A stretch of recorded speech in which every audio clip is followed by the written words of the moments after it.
mu ijambo rye rikakaye kandi rikomeye cyane ryateye ubwoba abarundi rigahuruza n'isi yose muri rusange, Honorable Agathon Rwasa utavuga rumwe n'ubutegetsi bw'u Burundi yandikiye ibaruwa ikomeye cyane perezida w'u Burundi Evariste Ndayishimiye amwihaniza kuba yatahirahira ngo atere igihugu cy'u Rwanda, mu gihe bivugwa ko perezida Evariste Ndayishimiye ngo yahawe ibigwanisho byo ku rwego rwo hejuru n'igihugu cy'Ububiligi birimo drone 5,000 birimo bya bibunda ngo birasa mu ntera ya kure cyane, birimo n'ubwirinzi bwo mu kirere ngo abe yahirahira yataka igihugu cy'u Rwanda. Ibi ngibi bikaba bibaye nyuma y'uko Honorable Agathon Rwasa ngo yihamagariye perezida w'u Burundi Evariste Ndayishimiye kuri telefone. Ibintu bikomeje kuvugwa ko nyuma ya perezida Evariste Ndayishimiye ngo hari mu kuboko kw'ibihugu by'ibihangange nabyo bishyigikiye iki gitendo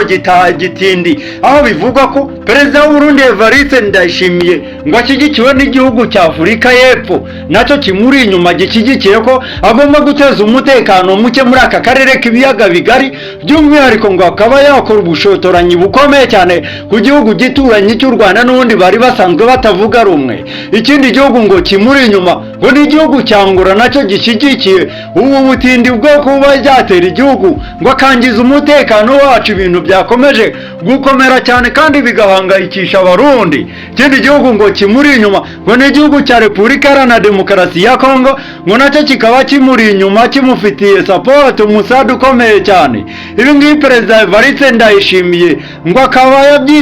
yiteguye kuba yakora atake, kandi ni mu gihe amakuru ava mu Burundi agaragaza yuko perezida w'u Burundi Evariste Ndayishimiye n'ubundi ngo yaramaze igihe yakira ibimodoka bivuye muri Kenya bigafata intwaro nyinshi bikazana intwaro nyinshi, aho byanavugwaga yuko izi ntwaro ari izo yafashishaga umutwe w'iterabwoba wa FDLR. Perezida w'u Burundi Evariste Ndayishimiye kuri iyi ngingo yagiriwe inama na Honorable Agathon Rwasa yo kuba atahirahira ngo yemere yuko nguko igihugu cy'Ububiligi kirimo kimushuka. Yagiriye no mugani perezida w'u Burundi Evariste Ndayishimiye aho yamubwiye ngo burya ngo reka nkubwire wa mugabo we ngo burya umuheto wose umwambi kandi bitazajyana ibintu ngo ushobora kubijyamo ugahita uhura n'ibibazo bikomeye cyane, kandi ni nako kurangira k'ubutegetsi bwawe, kandi abarundi bose waba bataye mu manga ubashyize mu gikuku batazigera bikuramo. Ibi kandi birakomeza kuvugwa mu gihugu cy'u Burundi mu gihe n'ubundi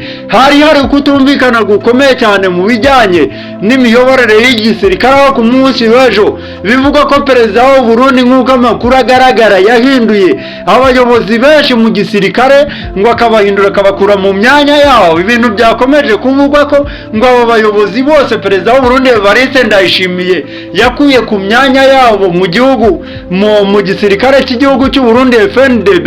ngo nuko bose bari banze umugambi mutindi ashyigikiye wo kuba yakwangiza umutekano w'u Rwanda. Perezida w'u Burundi Evariste Ndayishimiye bakomeje kumugira inama ngo ariko akomeza kuvunira ibiti mu matwi, aho binavugwa ko abakomeye muri CNDD-FDD barimo na Reveriyano Ndikuriyo ndetse na ba General Gervais Ndirakobuca n'ibindi bihanganye birimo Lieutenant General Sirase Ntigurirwa nabo ngo baba baragiriye inama perezida w'u Burundi Evariste Ndayishimiye gusubiza amerwe mwisaho ngo akareka kuba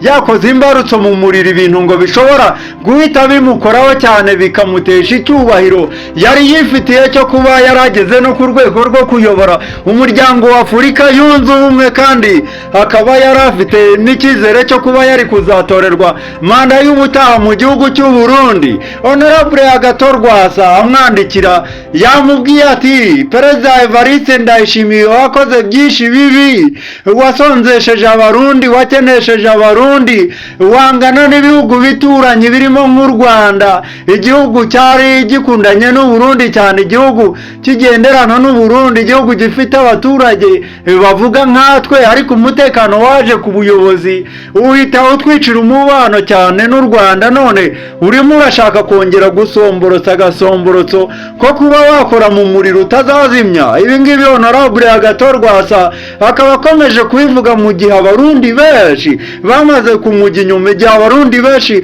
bamaze kugaragaza ko habaye amatora akaba mu mucyo ngo nta muntu n'umwe warushama amajwi menshi Honorable Agathon Rwasa. Ibi ngibi kandi bikaba bikomeje kurangwa nuko ku mbuga nkoranyambaga zaba za Twitter, zaba za Facebook, zaba na za WhatsApp, hose ku magurupe ndetse no kuri YouTube hose bamaze kugaragaza yuko bose bishakira ubutegetsi bwa Honorable Agathon Rwasa, ngo barambiwe ikandamizwa rya Perezida Evariste Ndayishimiye, ngo n'umugabo wazanye ubutindi n'ubukene mu gihugu cy'u Burundi byinshi, umugabo ngo ushobora kuba nta n'ikintu na kimwe kizima yazaniye igihugu cy'u Burundi, ahubwo ngo akaba agaragara nk'umugabo udakunda abaturage b'u Burundi na gato, ngo ibyo ari ukwishyirira mu mufuka we. Ibi ngibi kandi bikaba bikomeje gukomera mu gihugu cy'u Burundi, mu gihe amakuru ahava avuga yuko n'ubundi ku rugo rwa Honorable Agathon Rwasa ngo bivugwa ko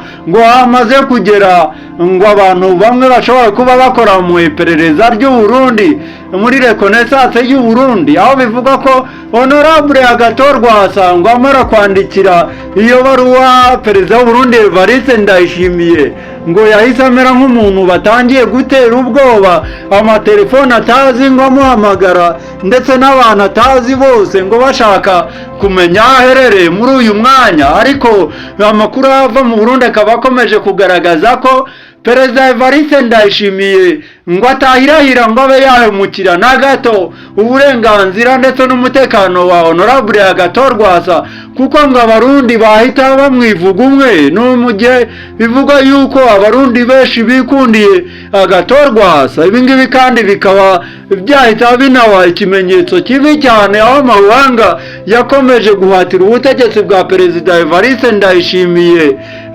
kumuhatira yuko agomba kugira atagomba kwangiza uburenganzira bw'abaharanira ubwigenge bw'abarundi, uburenganzira bw'abaharanira ukwishyira ukizana kw'abarundi. Ibi ngibi kandi bikaba bikomeje kubaho mu gihe Honorable Agathon Rwasa yamaze kugaragaza ko mu gihe Perezida w'u Burundi Evariste Ndayishimiye ndetse n'umugambwe wa CNDD-FDD